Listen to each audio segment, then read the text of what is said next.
experience luxurious one-of-a-kind services in one of Arlington's premier beauty salons. Services include eyelash enhancements, a full array of customized skincare, and body contouring. Come enjoy your slice of heaven at Angelic Touch Beauty Bar and Salon.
Hi, welcome to Table Talk with Tamisa. I am your host, Tamisa.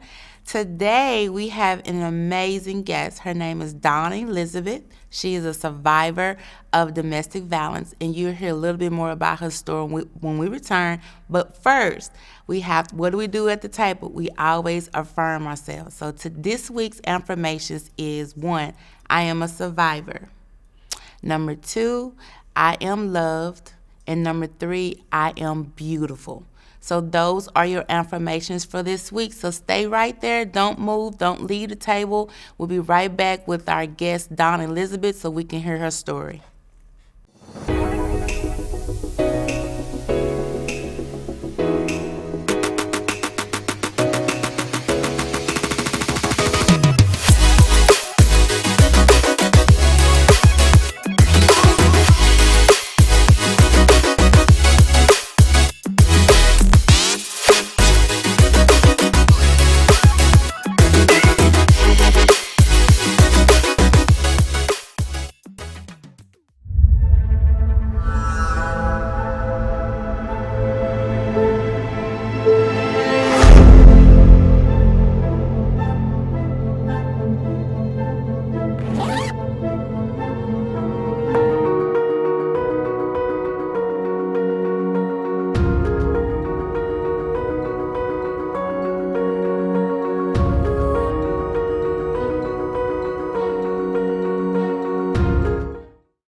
Come experience luxurious one-of-a-kind services in one of Arlington's premier beauty salons. Services include eyelash enhancements, a full array of customized skincare, and body contouring. Come enjoy your slice of heaven at Angelic Touch Beauty Bar and Salon.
Welcome back to the table. I'm your host, Tamisa, and I am here with Donna Elizabeth.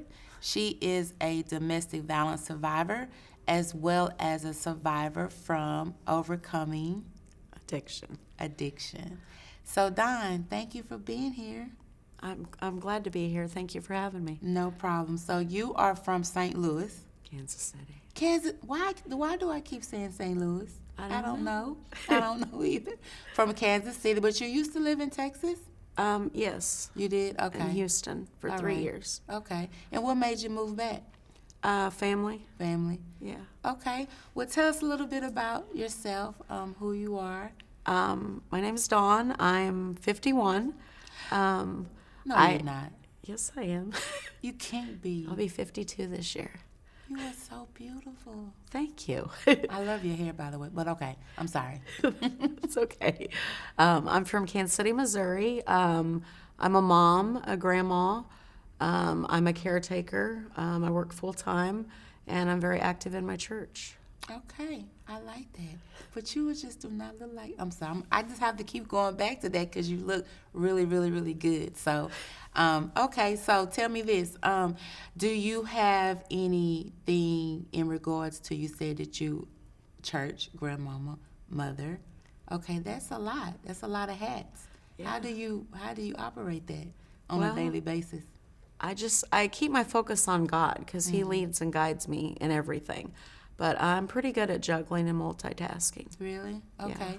So you're here at the table, and so we're going to talk about you and your story. So tell us a little bit about you and your domestic violence history. I was in a 25-year relationship. I was married to a man that was verbally and mentally and emotionally abusive, cheated on me our entire relationship, actually had a child with another woman while we were married. How did you feel about that? Well, I was very hurt by that. But he had spent so much time degrading me that I really didn't know my worth. So I just kind of accepted it. And when my youngest son turned 18, I finally left. Okay. Wow. So you said 25 years. And then a year later, I met a man who I thought hung the moon. And I didn't know at the time, but he was a high-functioning addict. And I didn't know what that even meant. And so we started dating, and I started using to basically be a part of his world. Wow. What did you start using? Methamphetamines. Really? So when you said a high functioning, a lot of people don't know what that are. Can you break that down for us? That is somebody that has a high usage of drugs but can still function, like go to work, do daily tasks. A lot of addicts can't function in that capacity.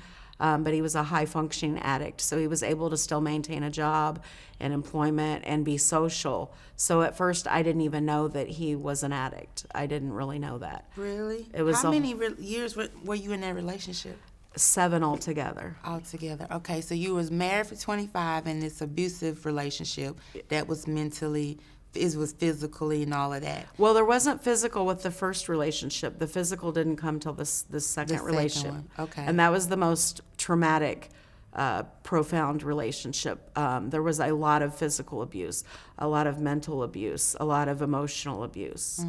It was bad. So in your first relationship, when you stated that you didn't know your worth, when did you realize or felt like you did not know who you were or knew your worth during that relationship?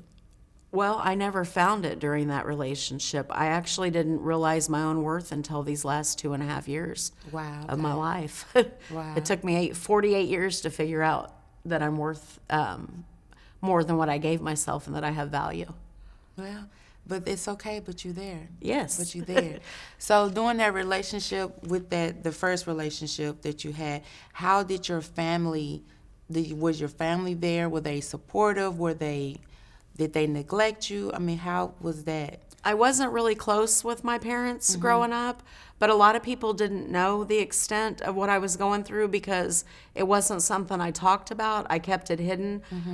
When I did finally leave, even my children didn't understand why I left because they didn't see all that was going on because it was kept from them. So nobody was really aware of what I really went through behind closed doors. So you kept it away from your children because you didn't want them to experience the pain. Yes. And so while you did that, did you have any other outlet, or did you like get in the car and be like, or whatever? Did you have any place or person that you can speak to kind of let it out? I Or didn't. You just held everything in. I just really? held it in. And I think that's why I made such a bad choice in the second relationship, because I was so naive and I felt so insecure and self-conscious that I didn't really have any value in myself. And so I think that's why I made such a bad decision the second time. Okay, so in your second relationship, I know you talked about high functioning and when he went on about his life. So would it be times when you would be together and he might have been already on drugs and you was around other people? How did that kind of transpire between other people? Well, I didn't realize it at the time, but most of the people that he hung out with were addicts as well. Okay. I had never been in that lifestyle. So once we started dating and then living together is when I started using with him. And I didn't realize until about a year in how bad my addiction had gotten. And it got to the point where I was using daily all day long. And it became a 5-year full-blown addiction. Now this might sound crazy, but I don't know what meth is. So what does meth actually do? What does it do? Meth speeds you up. So Okay. it kind of speeds up your metabolism. You don't sleep on it. There's really nothing enjoyable about it, to be honest with you. I mean, now that I look back, I don't know why I made the choices I did. I think I did that because I just wanted to feel loved. Right, and that was in your way or your opinion of feeling love because you guys had something in common, and by you having something in common, you felt in a safe place. Yeah. Is that what I'm understanding? Yeah, that's Okay. pretty much how it was. He made me feel safe, even though he was abusive. But the abuse didn't start right away. It was, I'm going to say, almost a year in before it became physical. How did you meet him? We met through family, actually. Okay. So, and I didn't know him all that time. I guess he had been in and out of prison, and I didn't know that at the time until we started dating, and that's when I found out about his background. So when you was doing meth, did you shield it from your children, like you said you shielded from the first relationship of what you went through with that? Yes, because he slowly started isolating me from my family and friends and people. So I became, within about a year and a half, I was so isolated I didn't even talk with my children anymore. Really? If I would pick up the phone to call them, he would accuse me of calling another man or trying to be. Oh, he was controlling. Yes. It was bad. Yeah. How old was your children at that time? They were all adults. They were? Uh-huh. Okay. My youngest son was 19 at the time. And when you left the first relationship, how old were they then? My then? youngest son was 18 at the Okay. time, so it was about a year later. Really? Do you think that has an effect of them knowing what you went through? How does it make them feel? Well, for a long time, I didn't have a relationship with my children, and after I left him, we still didn't have a relationship. But I can say that now I have a relationship with all of my children. They realize that I really have turned my life around. I've showed it through my actions and not just my words. So they're seeing that, and I am staying more involved with all of my children. So our relationship is much better now than even when they were younger children. Okay. So it's coming together. Okay. So in the relationship with the second relationship, I kind of want to understand, like, when you were going through that season of your life and you were taking the drugs, when you were not high, how did you feel?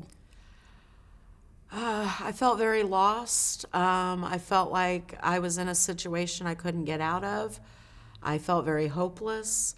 I didn't feel like there was anybody that I could go to talk to because I didn't feel like anybody would understand where I was coming from. So I felt very lost. During that time frame, did you speak with God or talk to God, or I didn't know God. didn't know God at all? Growing up, we didn't talk about God in my house.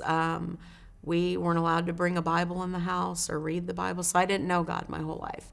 I just came to God. It'll be 5 years this June. Really? Yeah. Well, good for you. So were those like really the only two, I guess you could say, bad relationships that you had? Those are the only 2 relationships I've really had in my life. Really? Yeah. Oh, wow. Well, what would you say, like, I'm just so amazed because you look so beautiful. You definitely don't look like what you've been through. And so I'm like at an amazement of how you came through. But I kind of want to dig deeper into while you were in it. Like, were you fighting any type of demons or anything? Or was it just something that you just kind of blank out when you did the drugs? No, I would say that there was all kinds of demons I was fighting when I was in active addiction.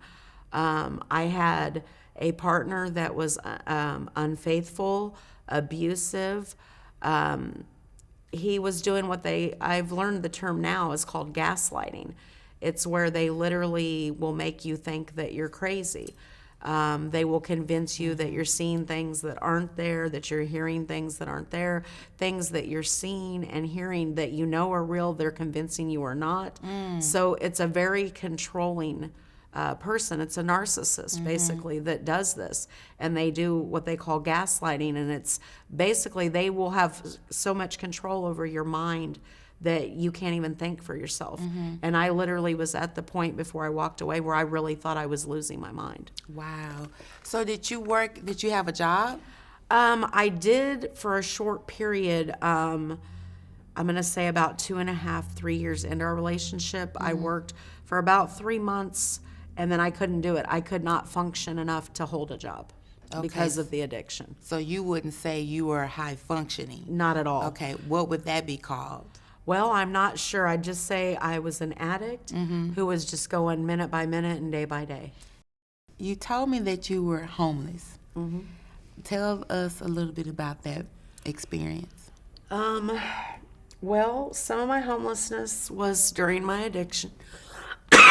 Excuse me. Was during my addiction.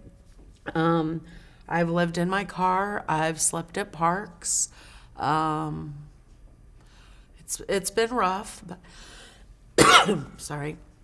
But currently I live at my job, so life has gotten better. I actually have a job now. Yeah, I can say when you was homeless, when you say you lived in the park, were you by yourself or was you with your abuser? It was with my abuser. Really? Wow. How was that experience? I mean, how many days? I mean, did you stay out there a lot, or was it like overnight, or was it just? We did a lot of couch hopping. We did a lot of staying in someone's basement or just different places. There's been times we had slept out in my car in a parking lot. Just a lot of different things. Actually lived in, or stayed in an abandoned house before. A lot of different things.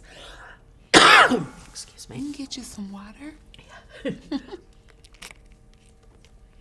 go. So when you talked about, so how were you surviving? How were you eating? We didn't eat a lot. Really? Food was not a priority. Did you even think about food? No, not really. I literally went from like a size 14, 15 to a size 5 in about 6 months. Wow. And by the time I went to walk away from my addiction, I was a size 0. Really? Dang, I guess I'm just trying to, because, sometimes you see, people out and you wonder how people being homeless and you wonder how they got there or, why they're still there, things like that. And you talked about, couch hopping and things like that. Did you live in any type of drug houses or anything? I did. I lived in what a lot of people would call a trap house. It's where someone's dealing drugs out of the house. So there's always activity. There's always people coming and going to buy. We lived in the basement. And so there was constant activity in the home 24/7. People don't sleep when you're on meth. Oh, so I think the longest period that I was up was 10 days straight.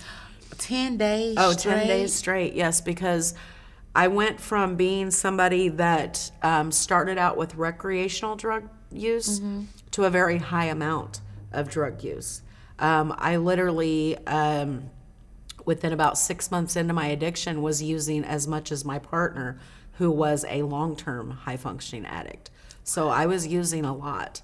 And the longest I was up was 10 days before I slept. Wow.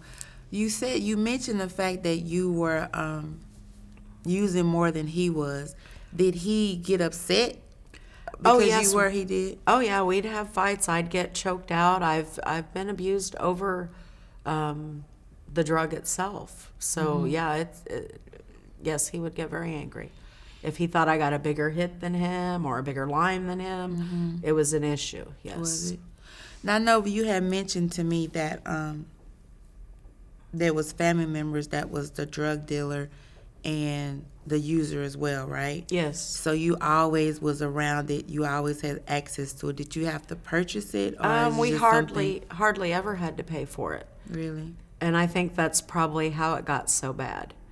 And this is people that when there is something going on, like the abuse, they just looked the other way. I literally at one point he was angry with me because I was going to go with his mom to the store and he didn't want me to go. And his mom literally refused to leave in the car. They made me get out of the car knowing that I was going to get beat. They refused. I mean, they were afraid of him. They made me get out of the car knowing what I was in for. Was he the only child? Oh no, he had two brothers. And were they in that environment as well? Yeah, they were all addicts. He had actually lost one of his brothers due to his actions. I'm not sure if he had robbed somebody or what had happened, but he had gotten into a fight with an older man and beat the guy up. And the guy's, I don't know if it was his grandson or nephew, went to the house where he was at, and they thought it was him in the driveway, and it was actually his brother, and he was shot and killed. Wow. Were you with him then? No, we were not together at the time. This happened a few years before we got together. Really? And that didn't change it at that time, huh? No.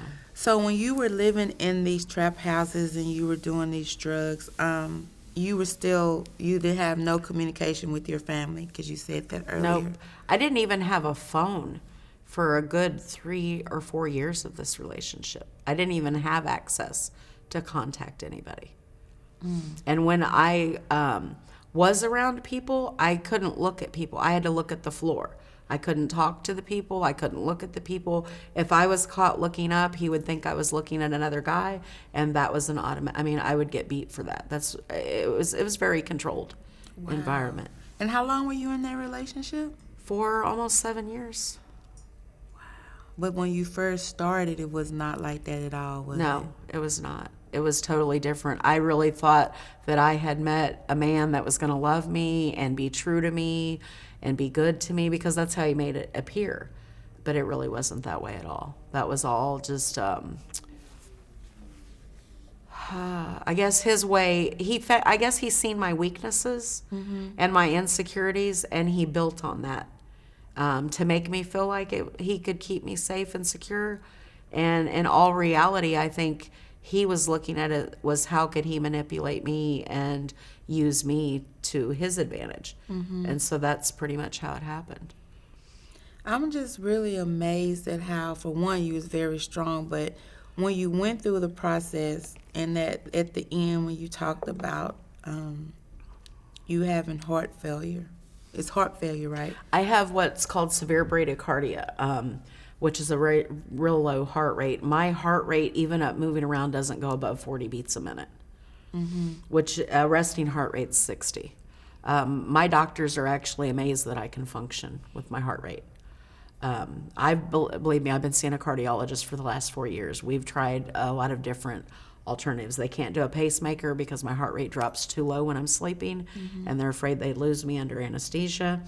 We tried adrenaline injections to try to get it up. That didn't work out. So there's basically nothing I can really do for my heart condition. It's something that I did myself through my addiction and through the abuse, and I just have learned to live with it. I just make the best of each day. So what I want to do is when we come back, I want to talk about the good parts of you overcoming, of you recovering, and about the new relationships in your lives and things like that. So you guys, we'll be right back with Donna Elizabeth. She's going to start telling us about the good story of her life. So we'll be right back.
Come experience luxurious one-of-a-kind services at one of Arlington's premier beauty salons. Services include eyelash enhancements, a full array of customized skincare, and body contouring.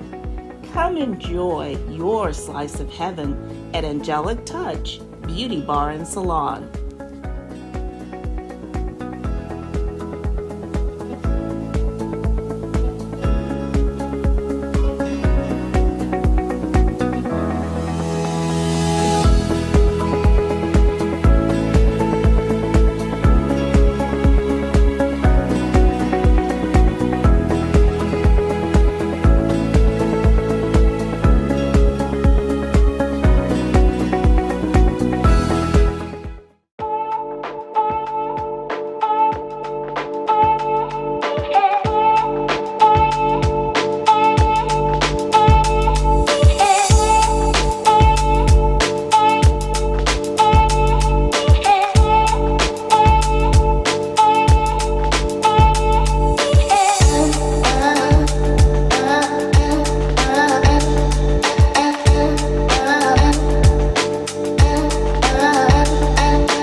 Guys, welcome back to the table. I'm still here with my guest, Dawn Elizabeth, and we're just talking about her story. So, Dawn, we left off a little bit at the darkness and the pain and everything that you went through. So now we're on the good side. So kind of tell me a little bit about that transition from the dark side to the light side. Well, I had woken up one morning. I was still in my addiction, homeless, we were staying with a friend. I'd woke up, I knew something wasn't right. I couldn't stay awake. I went to the hospital. I was admitted, found out that my addiction and the abuse had damaged my heart. So I had permanent damage to my heart, and I begged him to basically leave that lifestyle so that we could get clean and start life. He didn't want to. Oh, wow. So you tried to help him Yes. through your moment of trying to process of surrender. Yes. And he said no. Yes. Okay. And so I was so distraught that I was going to end my life. So I was out walking and I stopped on this corner to pray. And I opened my eyes and there was the name of my church. And so I told him I'm going to this. They had services the next night. And I said, hey, I'm going to this church. You can either go with me or I'm going by myself. And I've been a member now there almost 5 years. So God led me to the right place. But they've been the most amazing people in my journey. They've been so supportive. And they just accepted me for who I was when I walked in. You know what I mean? Because here I was, this little addict. I probably weighed 90 pounds. I was a mess. And I walked in and these people just opened their arms to me and accepted me. And they have encouraged me. They have, my pastor's been there. I mean, I've called this man in the middle of the night when I thought I was losing my mind from trying to get clean from the drugs, trying to hide to stay away from the ex. I mean, I went through a lot. But my pastor and my church family just kept lifting me up and kept encouraging me. And I really attribute a lot of my success to God and to the people that he placed in my life. Wow, that's powerful. So take us back, because for someone that's, out in the audience, out in the world that's watching right now, that don't know what to do in that moment. So you was in that moment, but not only were you thinking about yourself, you was thinking about him as well. Yeah. And although he said no, you decided to go forward. So in that moment, when you realize, okay, I got to get out, this is affecting me, my life, what gave you the strength? I know you said you walked and you saw the name of your church, but what gave you the strength to even take that step to go into that building? Because I knew, something just told me that if I didn't get out of this situation, I was either one, going to die from my addiction or die at his hands, because the abuse was bad. I mean, I'm talking bad. I've been choked out. I've been hit with a car, not once but twice. I've been shot at. I've been held hostage. It was bad. So I knew that at that point that I either had to leave on my own, because he wasn't going to help me in that. He was going to keep me as long as he could. So I knew I was either going to die from my addiction or die from his hands. Wow. So I just knew that I had to get out. So when you was in a relationship with him, do you feel as though you were in love or you just loved him? Because there's a difference. There a lot is a of people difference. don't know that. I love him still, but I keep a distance. I don't have any interaction with him. I don't talk with him because he's still in that lifestyle. Wow. And I don't want that in my life. Right. And it's been almost 5 years since I walked away, and he's still in active addiction. So I know I made the right choice. Right. And it wasn't easy, but having such a supportive church family and an amazing pastor, they kept encouraging me that even on the days when I wanted to give up and go back, because I did go back and forth for almost, I'm going to say for a year and a half. And the last time I went back, I was held hostage at a lake for over 4 hours. So By him? By him, yes. He took my car keys.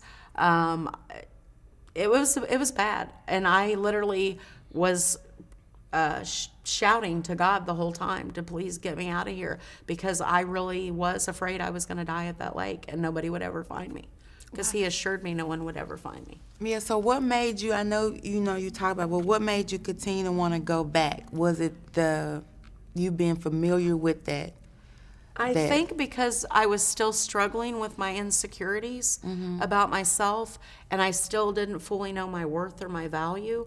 And so I felt like he was the only person that was ever going to love me, not even realizing that that wasn't love. Right. He can't even love himself, so he can't love me. And it took me a long time to figure that out.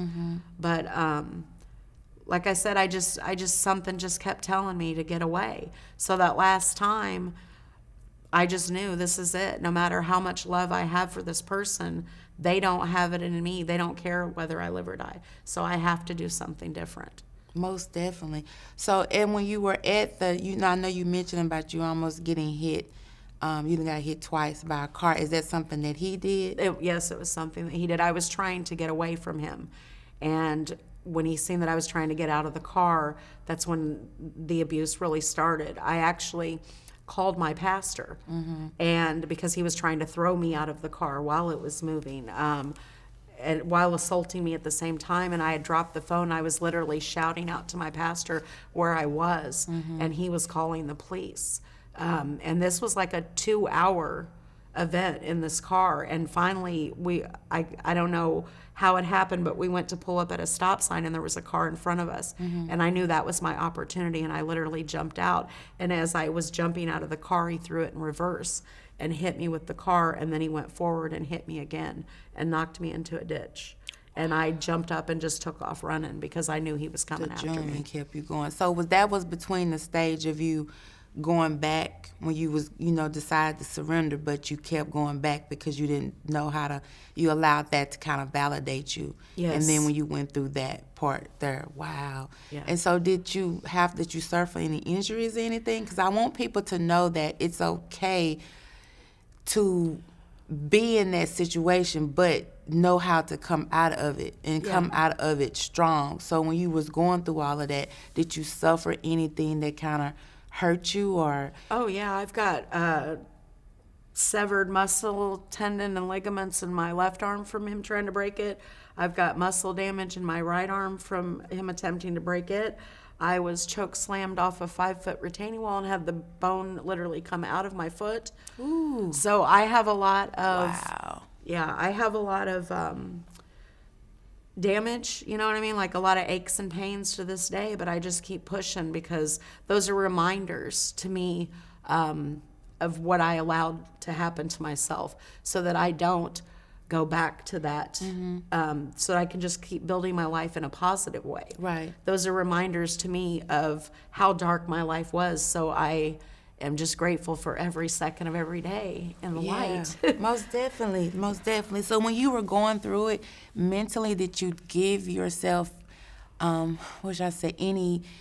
you give yourself any type of positive affirmations? Did you talk to yourself? Or what did you do to kind of help give you the strength to say, okay, I know God was there at that point because you went to the church, but what else did you do to kind of help you get to that point?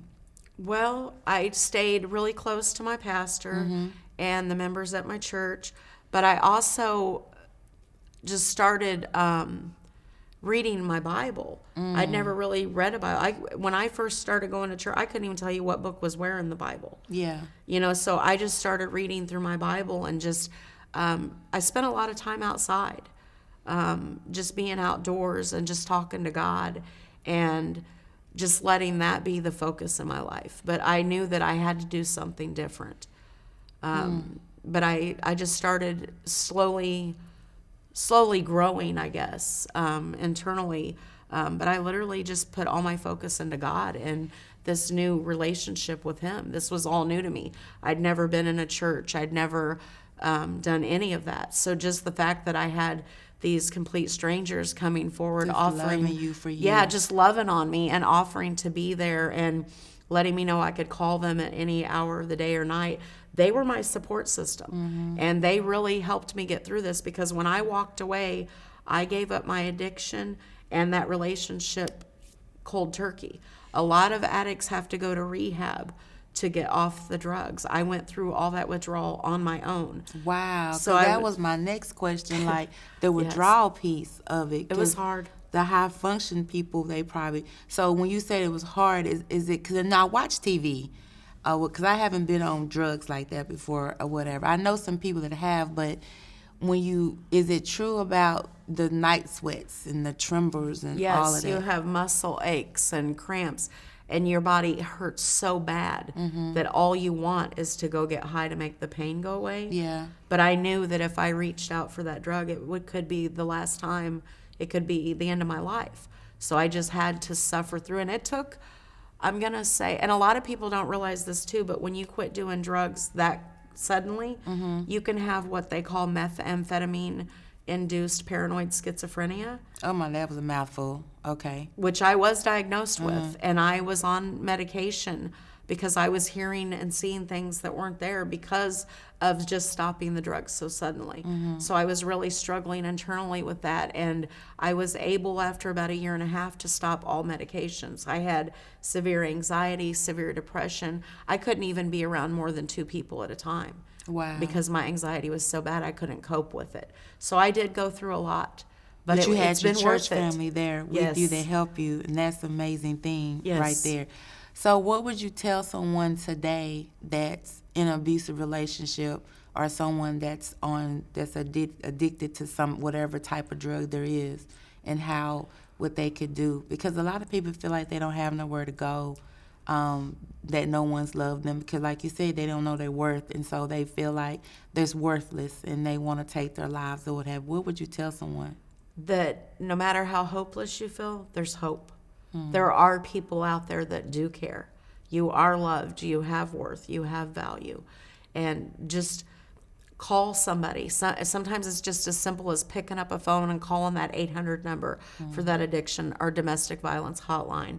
But you have to take the step to reach out. And you have to realize that no matter how hopeless it seems, it is going to get better, and it will get better. Yeah. You just have to want it bad enough. Yeah, you do. So do you have, I know that you've been featured in a few magazines and things like that. So tell the people how they can reach out to you, just if it's someone out there that can relate and contact and feel like they want to contact you for you to kind of help them get on the path of being free. They can reach me at Dawn Elizabeth on Facebook or Dawn Elizabeth 69 on Instagram.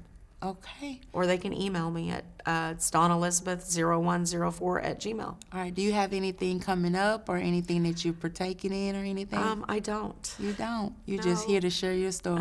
I just hope that if I can just make one person realize that the situation you're in is not who you are. Right. And so you have to be brave enough to take that first step. But all the steps after that just get so much easier. Yeah. I want to thank you so much for being here because it's not easy to share your story. It's not. Because a lot of people do not want anyone to know their darkness. And for you to be brave enough and bold and confident to share, you just help someone. So I thank you for sharing it at the table. You guys, we'll be right back.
Come experience luxurious, one-of-a-kind services at one of Arlington's premier beauty salons.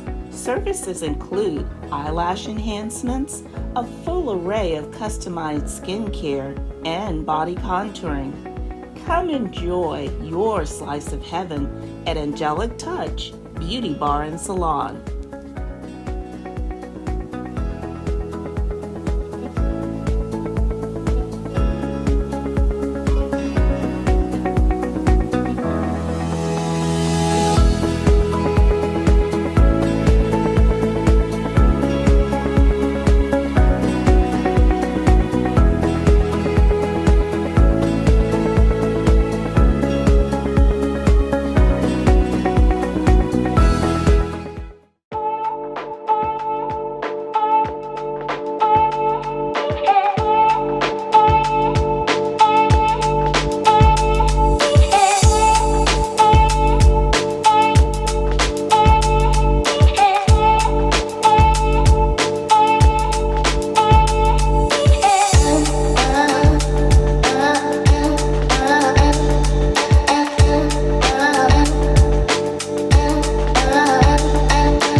Oh, wow.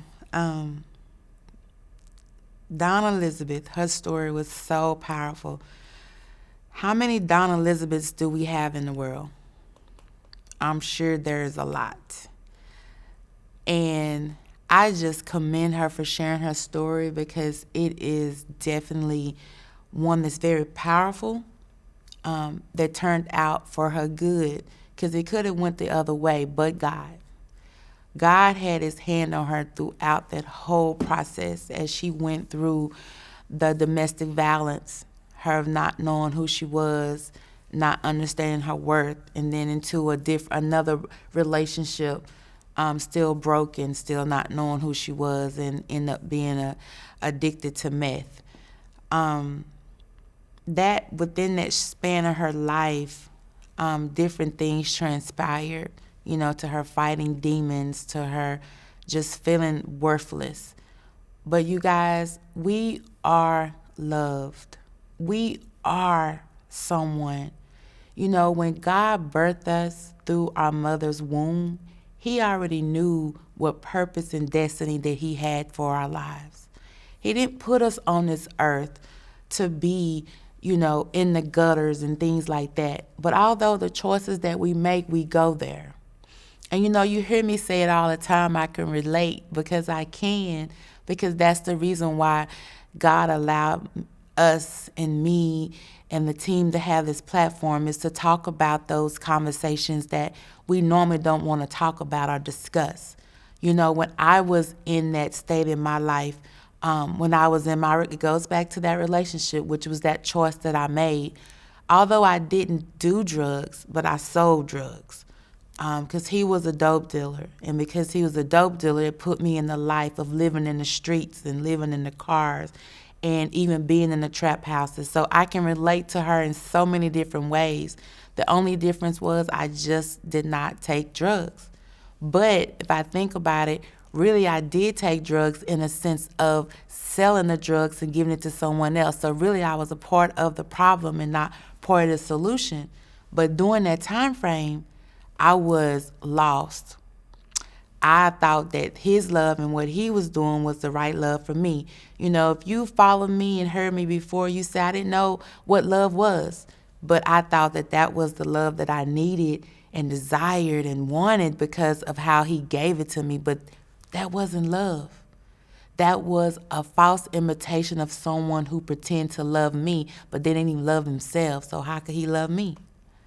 So when I realized that I had to walk away, I had to fight. I had to fight to walk away from that relationship.